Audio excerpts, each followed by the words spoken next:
จากนกอันนี้ไปบ่เป็นละวัดกี่คานบินล่ะนกพิราบตาโป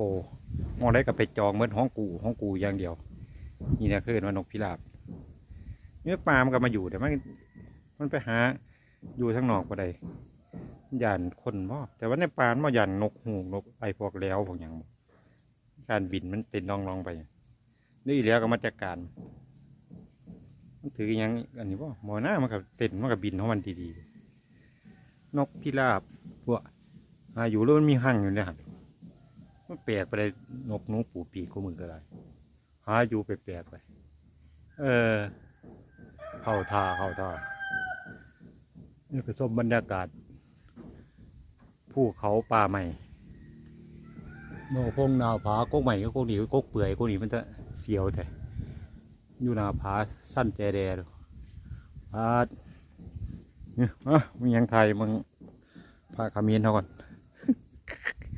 ปั่นพระคือพระเด้อปั่นพระก็คือพระเกิดท่านพระอยู่ที่จิวาเลยเกิดพระหลวงพุทธเจ้าอยู่ที่จิวาเจ้าว่าปั่นพระสรุปคือพุทธรูปตัวละว้ายเป็นยากดิเพื่อปฏิเหตุใดก็ดีของคนแหละสามีแหละคือพี่มือเราสามีเนาะจะไปให้เรากว่านี้ก็บ่ได้เนาะ